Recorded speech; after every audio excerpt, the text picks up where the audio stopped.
Good morning, everyone. We've got with us today Gary, who's got a very interesting business. Gary, mind sharing a little bit about your business in today's business spotlight? Sure. So the name of my company is RecNation, and we focus on specializing, buying and acquiring and building specialized storage facilities to store boats and RVs, which was something that we identified during COVID. There was a lack of capacity in this area, and we've been growing the business the last 3 years. And Gary, where's your business located? Our headquarters is in Wiley, Texas, and I live in downtown University Park, Texas. Okay, very good. So if folks park their vehicles with you, they'd be in the Wiley areas where they go to park the vehicles? Well, yeah, that's one place. I mean, we have just about 60 locations now spread across 6 states. So we're growing pretty quickly. So, within the DFW area, we've got about a dozen facilities that kind of ring fence all around the city, as far east out in Wiley and as far west and south as towards Granbury Lake. So we Awesome. got a big swath of the DFW metroplex. So you're making it convenient for your clients. Yeah. It's all about if anyone needs a place to store their boat and RV, and they do a Google query, hopefully they're going to find one of our spots that's going to work for them. Excellent, very good. So Gary, as you look at the growth you've experienced, then multiple locations across the metroplex, 6 states. What do you attribute that growth to?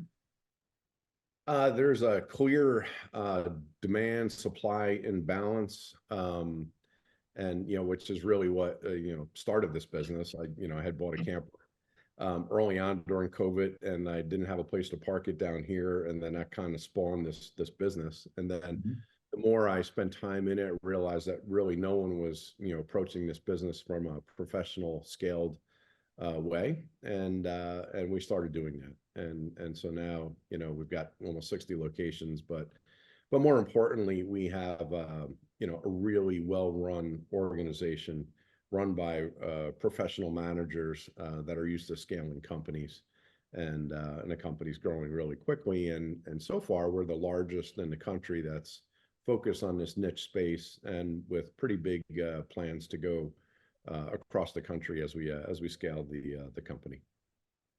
Well done. So as you think about what makes your business unique, what is it that's causing, on the unique side, what is it that folks ought to know about what you've done there? What makes you unique? Yeah, look, the fundamental product is the same. I mean, it's just some variation of storage, so not much different than the publicly traded REITs, public storage, extra space, that sort of thing. Our uniqueness is just the niche focus on large vehicle storage requirements. And so what we do from that perspective is very different. Kind of similar to my last business. I was focused on data storage. I ran and built up a huge data center company, also doing storage as well, ironically. And what we're doing here is just kind of running this as a professional institutional grade organization. So, the industry is incredibly fragmented. There are thousands and thousands of these types of assets around the country, but no one has really approached the business, from a professional perspective. So, a lot of automation, a lot of revenue management techniques, customer service techniques, the things that all large companies do, and that contrasts pretty significantly for most of the operators, which are mom and pop operators that are doing a really nice job managing one or two assets, but no one is really focused on doing this at scale. Okay. Again, well done. Well done. Thanks. So you do have the levers in place to drive scalability. That's for certain, Gary. Well done. So if you had to start over, what would you do differently? You've done very well. What would you do differently? I really wouldn't do anything differently. It's everything has worked out kind of according to Awesome. plan. And if anything, I would have went into this earlier, right? Okay. I kind of fell on this, by happenstance, and just realized how attractive this industry is. And I've been fortunate that I've worked and built and managed a lot of other really large companies. So So a lot of the experiences I've gotten from my prior lives, I've been able to deploy here. So we've grown very quickly, actually significantly faster than my last company, and that grew dramatically. I mean, we took a really small company there, and that just sold for $15 billion. So that scaled up nicely, and we're actually starting here at a much faster pace. Awesome. You mentioned large vehicle storage, just for the listeners, in case they're interested in having you as a provider. What size vehicles are you looking at? Any vehicles actually. So all of our locations, are a mix of open parking spaces, canopied parking spaces, or fully enclosed, kind of like mini garages that you could store your vehicles. It can range from as small as like a 15, 20-foot kind of bass boat up to 45-foot Class A, RV, Hmm. maybe $1 million. So, we're kind of indifferent, to the vehicle that's being stored. What's common to all the facilities is lots of security, a lot of automation, a lot of convenience. So big drive aisles and wide turning radiuses, things that you really need if you're going to drive one of those big rigs. So you don't Definitely. kind of bang into everybody that you're driving along the way with. Correct. Or others bang into your vehicle while it's parked. So Exactly. Yep. well Yep. done. Exactly. Wise you are. So if you think about the employee side, you've scaled your management team, your overall frontline team. What have been your biggest lessons as an employer since you began this particular business? And you built a lot of businesses. So whether it be, could be any of the lessons you've learned from the prior builds as well. What would you want to share with the business community around that, Gary? I mean, your team is incredibly important, right? So you fundamentally need a really strong underlying strategy and business plan, that's going to work. But then being able to attract and recruit, a high functioning management team is incredibly important. And you need to have basic recipes. You need to understand what you're doing and how everyone plays a role on the team, being able to communicate that really effectively to everyone on the team, so that everyone knows the role that they play as we're all rowing, in the direction of whatever it is that we're targeting. And sincerity, right? People need to know that you are, a high integrity person. You do what you say, and Mhm. that they ultimately can trust you, and want to follow you along on the journey that you're embarking on. Amen to all of those. That's for certain. Yep. That's for certain. And as you've done the various builds, including the current one, how have you been able to balance your personal life versus what the business demands of you, Gary? Yeah, I don't, I, I've always suffered from that, but I don't, I, my business life and my personal life are kind of like intertwined. I mean, I'm constantly working and riffing and thinking of ideas, and along the way, I spend a lot of time with my friends and family and doing all sorts of different things. So I don't really have a lot of downtime, just because it's consumed with, various activities. So I mean, depending on the demands of the business at a point in time, I'll find myself spending maybe more time in work or less time in work, and vice versa. But this company, since we're a smaller, younger private company, it's significantly less demanding than when I ran a really large publicly traded company that has your your um, your ball control is much better in this company than you had in the prior company, when you're pretty much scheduled for a year and a half out. And I'll continue on the track.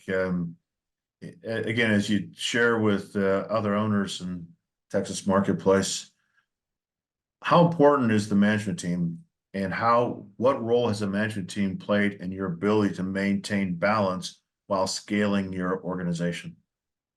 It's the most important thing, right? I mean, Mhm. your ability to assemble a team of high functioning individuals is critical, right? You Yes. need to get them onto the team, but then just as equally important, and this is where I see a lot of folks fail actually in their career, is you need to be able to delegate down and, hire that particular person to do that job, right? And give them a lot of latitude to go do it, set the guardrails that you expect, them to work within. But then they got to run. And as long as you've recruited the right folks on the team and they know their role, that's just going to make you that much more effective, right? If you have a really good team that can work well together and become incredibly high functioning, it's just kind of a force multiplier for the company and for yourself, so that you can focus on the things that are really value add, and you can stay away from the areas that don't. Like, so when I was first starting this company, it was just myself and my son. We did everything, right? So from taking out the garbage, doing rent rolls and everything else. And now as we've scaled, we're a little over 70 people now. I can sit back and focus on, the higher level strategic things that are really going to move the needle. And I've got a really great, strong operating team, below me that can focus on all the day-to-day blocking and tackling. And I know they're going to get it done, and that frees me up to kind of really focus on the things that are going to drive the company forward. And how was it to let go of the reins and allow your management team to tackle the day-to-day, manage the day-to-day? Yeah, look, I mean, very easy. This was, coming from, a huge public company, running that and building that up from the ground up. I had an extensive team, Mhm. lots of folks on that. And so downshifting from that, that day-to-day responsibility to this was really kind of shocking to me, not having, an assistant to help with these things. Actually having to do everything yourself is pretty humbling. So having more arms and legs on the team to delegate a lot of that stuff that I was doing down to them was really, really beneficial for myself. I mean, just to give you, for instance, I mean, opening up, I don't know, how much time you spent ever opening up corporate bank accounts, but that is a really long, cumbersome process. And you've got to give all this information. It's really regulated, and all the banks have all these compliance things. And it would take me forever to go do that, and it just really wasn't worth my time. So when one of my former team from Cyrus One joined, I was like, "Here you go, Tom. This is fantastic." It was a huge relief for me to be able to delegate that down. So I've never had a problem delegating down to my team. I've never been a control freak. I've been always much more focused on the bigger picture and setting strategy and direction, and focus on areas where it needs attention, but I'm not like a micromanager at all. Excellent. And I went there, Gary, because that is one of the biggest challenges I've seen business owners have is, how do they delegate to the management team and allow the management team and empower them to do all that they could do, because, Totally. yeah. So No, that's, I've seen it all the time, particularly with younger companies, startup companies, smaller mom and pop operations. The biggest challenge that they have is taking the leap of how do you take a small business that's doing quite well. I mean, it can be incredibly successful, but they don't have the capabilities or knowledge to scale it. And there's two components of that. There is just the high level business acumen, strategy, that sort of thing. But then equally as limiting is, the willingness to kind of delegate it down to a team and give up control, allow them to go do it, so you can focus on the things that are really going to make, drive value for your company. yeah, if the owner keeps doing that lower value work, the business just is not going to scale. It will No, not. that's absolutely. And so your capability, your scaling capability is going to be entirely limited, assuming you have a good strategy, right? And your True. underlying business is solid. Your limitation to scale is going to be driven by your team, right? If you don't have the right team, you're not going to be able to achieve the bigger objectives. And on that, the right team, what are the character qualities you're looking for? I'm looking for people who don't quit, that are creative, that are great team players, that can communicate really well, that own something and deliver that are accountable to themselves and to their other team members. Um, People who are fun to work with. I enjoy, honest, straightforward conversations. I abhor laziness. I abhor people who are political, passive aggressive. Those are the things that I can't stand. And I got to get rid of those people in an organization because they're poisonous. Yeah. Um, but as long as you have a great mix of people like that, that's incredibly important. And then your role as the leader is really to kind of foster an environment where people, are very comfortable, throwing ideas into the mix.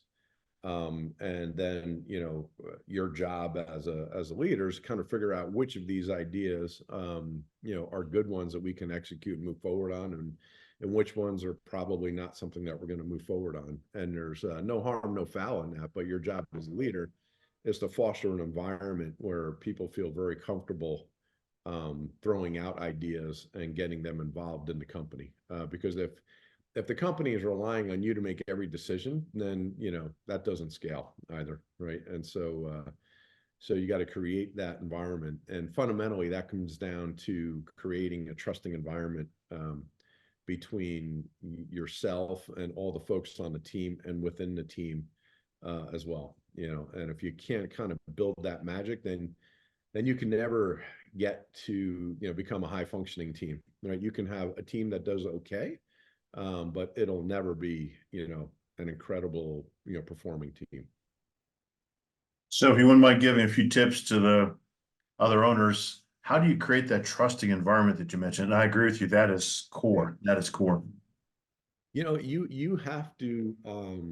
have to be sincere, right? Like, you know, it's what you see is what you get with me, and there's no, there's never an agenda. I speak what's on my mind. I'm straightforward, honest. I sincerely care about people and the team, and and over time, that trust develops, right? I mean, people don't generally go into any relationship, um, you know, with full trust, but over time you develop that, right? I mean, it's kind of overcoming this trust deficiency, right? That you always have in any relationship, whether it's with your kids, your spouse, your, friends.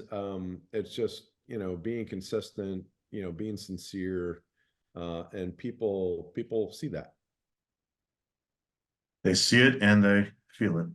Yeah, yeah, no, it's all about that. And then if you can create that, then you've got something magical, right? I mean, that's the trick. That's how you really can, take, if you've got a good business plan, and you could make it special, right? And that's the difference between great companies and good companies.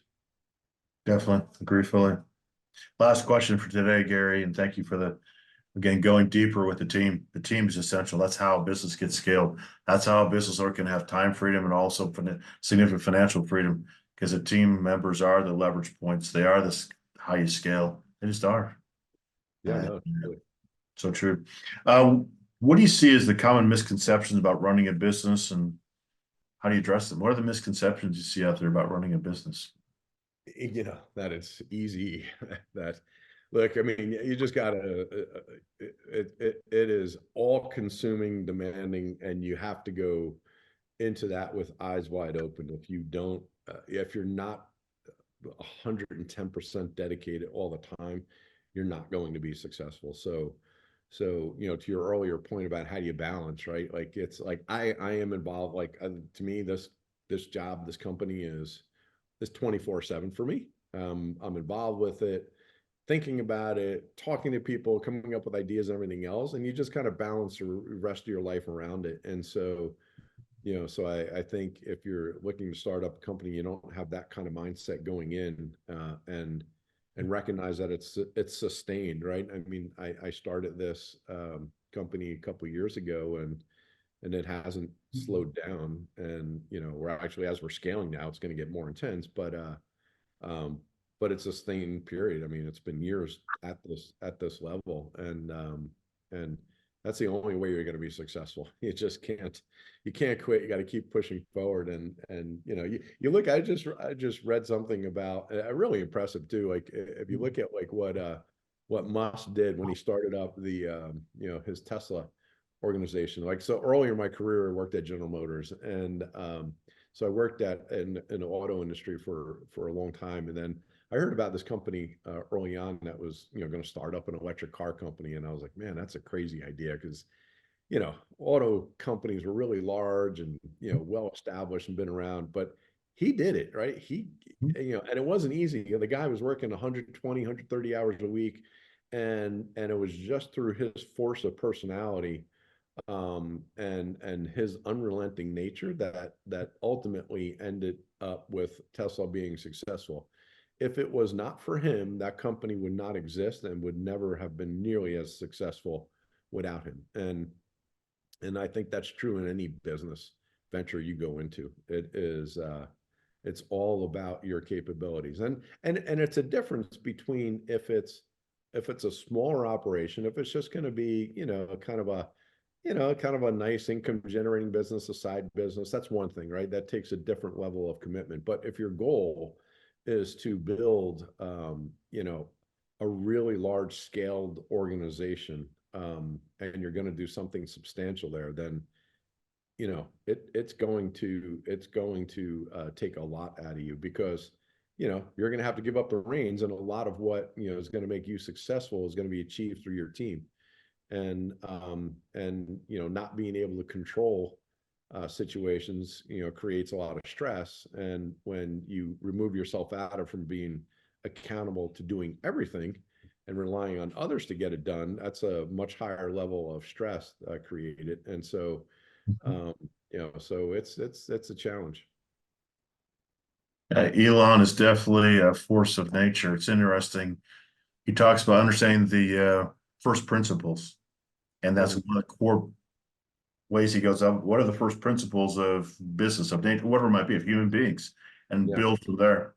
And yeah, yeah, his tenacity, his perseverance, like you said, his force of amazing. personality and unrelentless nature. I mean, he slept there at the office. He No, would no, sleep there. super impressive. Super. I think, you know, here's a guy who, you know, incredibly successful prior to that, but you know, he's not driven by, you know, the financial rewards. He's driven by like doing something really cool, and he wants to look back and look what he created. Like, it's very, very impressive. And so that's what gets, you know, making me excited, right? I mean, this is just a really great opportunity to do something cool. So when I look back in a couple of years, I'm gonna be like, hey, you know, kind of created you know, a company and started up a new industry. So it's pretty cool. Yeah. Yeah. Elon's approach, many times he looks at problems that no one else is figuring out how to solve. Yeah. And for the most part, it's problems that the government couldn't solve with even their funding. So he just goes about in a very unique way. Yeah, no, no. And ironically that they hire him out now to deliver their satellites and everything. It's very impressive. When I heard an interview of him where he said, you know, mankind lost the ability to go to the moon. And I'm Mhm. like, he's absolutely correct. Yeah. He said that technology and capabilities requires effort, energy, and attention to even maintain. Otherwise, Yeah. they degrade. That's what happens with business in general as well. You got to Oh, yeah. pour into it to even maintain where you are Yeah. because the Yeah. landscape is. If you're not constantly looking for ways to innovate, to do things differently, and just, you know, assuming that someone is right behind you and going to eat your lunch, then eventually that's going to happen, right? Like, so you absolutely have to keep on the edge and keep pushing and keep driving. Otherwise, you just, you know, you'll get caught. Yeah, I'd characterize it as the fact that competition is advancing and your customers are evolving in their expectations. And you got Yeah, to change just to no, keep up with those two, much less you do even more to get ahead. no, So, totally. It's not a static environment. That's for no, sure. no. So, well, Gary, I really appreciate you. Any last comments for the business community? Yeah. No, no. Thanks. Thanks for having me on. So, and by the way, if someone wants to reach out to you, how should they, find out more about your business? RecNationStorage.com. That's the company. Excellent. Thank you so much.